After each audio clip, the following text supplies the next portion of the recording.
How satisfying is this, guys? So today I'm going to share with you how you can create the one button animation to rule them all. So this has just been done with a little sprinkle of CSS, no extra plugins, and just with a standard button element as well. So today I'll show you how you can create this effect, and alongside this I've got this really cool sort of skewed look as well on this button. So I'll show you how you can achieve this as well. Future me here, guys. So I just wanted to point out, to get the skewed button working correctly, you will need, under Elementor's settings, under the features tab, you'll need the Optimised markup feature active. And I've waited for version 3.32 of Elementor to be rolled out, because by default now, on brand new websites or brand new installs of Elementor, by default the Optimised markup will be set to active. So it'll behave just like containers and nested elements. You won't need to do anything because it'll be switched on. However, if it's a current website that exists before version 3.32 got released, just like my testing website, Optimised markup by default will still be inactive. So this is just to be safe, basically, because this activating this could have an impact on some elements if you've used custom code, such as on buttons or icons. So it's just one to be wary of. But Optimised markup, if it's a website that already exists, set it to active if you want the button to work correctly. Otherwise, the skewed button will look like this instead of like this. So yeah, just wanted to point that out, guys, but back to the video. So to get us started, I've just set up a blank page here with both my buttons added. Now my buttons look like this by default because I've set them up in my site settings global button styling here. So within here, you can set up your global typography for your buttons, your colors, your border radius and your padding. And also, if you want the color to go slightly darker or lighter or completely different on hover, you can set that here as well. So I've just got mine to go slightly darker. So this is why whenever I drag a button in, it's styled up by default like this. So the first thing to do is go into the button, and then within style, this is optional, by the way, so you don't even need to do this, but here we're going to set how long we want it to take for the button to actually press in. So by default, I think the button animation is set to 0.4 seconds. Now I've changed that on mine to 0.3 just because I want it to be a little bit snappier, but again, that is optional. The next thing, in advanced, you're going to want to set the alignment of your buttons to whatever you want it to be set as, because at the minute, the button, if you look, the box is filling the entire container, which means the outline effect will be on the entire container. So I'll just set this to align self start, but you can have it as center or end. Alternatively, if your container is already set up to be align items start, center, end for all the items, you can just use this instead, but I'll just apply the effect to the button for the purpose of this tutorial.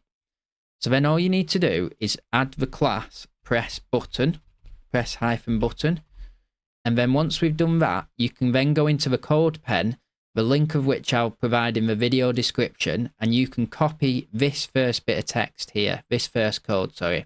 So this, as you can see, applies styles to the press button class. And this is the button we're creating currently. It's a normal button with no skew effect. So once you've copied this, paste it to wherever you put your styles. So today I'm putting my styles in my Fluent Snippets plugin. So I've created a little snippet in here called button press and skew. And I'll just paste my styles in here and update the snippet. And then you'll have to activate it if you use this plugin. But you could also paste your, if you don't want to use an extra plugin, you can also just go into Appearance Customise and paste the code in here, additional CSS. So it can go in there as well. So I'll just exit this and go back to my page now. And now we've applied the custom CSS, I can publish this and view the button. And you can see here, the button's working. So there, that's the first button complete. So for the second button, we're going to want to apply this same push button effect, but also apply a skew to this one. So we'll go back to the edit page. This one, I'm going to just type in get in touch, because I do find this skew effect does work well with slightly longer buttons. So we'll go now into style and we'll color this button as red. And then on hover, I'll make it a slightly dark red. So these are just my global colors here. And then transition duration, I'll change to 0.2 seconds, just so you can see how this impacts the speed of the button press. Border radius, we're going to want this to work well with the skew. So this now, I'm going to change the top to 4, right to 12, bottom as 4, and left to 12. So that's the styling done. So now in advanced, we're going to want to change align self again to start. So that's the same as this button here. And then also add some transformation effects here. So the first one, I've added an offset of 10 pixel to the X direction, because I find when you skew a button, it does sort of fall out of its position slightly. So this X sort of offset pushes it back into place where it's meant to sit in the container. So we'll leave that as 10, and then a skew effect in the X direction of negative 35 degrees. So that'll push it and skew it forward slightly. So the last thing to do in layout, going back to layout, we want 2 classes this time. So we want our press button effect. So we'll put press button back in, but we also want this one to be skewed. So there's another class to add here. So make sure you add a space between your classes, no comma or anything, and just call this one skew-button. So once we've done that, we can publish this. And what we're going to need to do now is go back into the code pen, and here, the skewed button, I've added some style in here, some classes that work with the skewed button. So if we just copy these classes here, this CSS, copy this, and I'll paste this back into my Fluent snippets, and I'll just paste it underneath the normal button, no skew, and this will now apply the skewed effect to the button with the class of skew button. So you can see here what's happening. And then I'll publish this, and then we'll go to this page here. So this is our page we've built, and refresh it, and now you can see the button has correctly skewed. The text is now straight, because that's what the custom CSS does. It straightens out the text, and then obviously the press button is working just like the other. And you can see this one's slightly quicker at 0.2 seconds than this one. In fact, I'll just make this one super quick. So I'll make it 0.1 seconds, just so you can see how quick that one is. So if I publish this, you see that really speedy. So that's the 2 buttons done.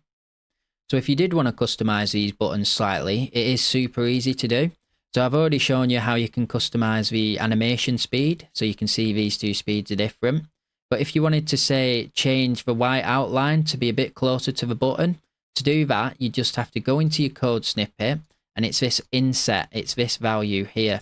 So these 4 values are currently 12 pixel. So if we change this to 8, -8, -8, and 8, and then we'd have to change the transform as well to be 2 pixel less than these. So this would be 6 pixel and 6 pixel, and that's because the button has a border of 2 pixel. The outline is 2 pixels, which makes up the difference between 6 and 8. So if I now update that and refresh the page here, we'll see it's now much closer to the button.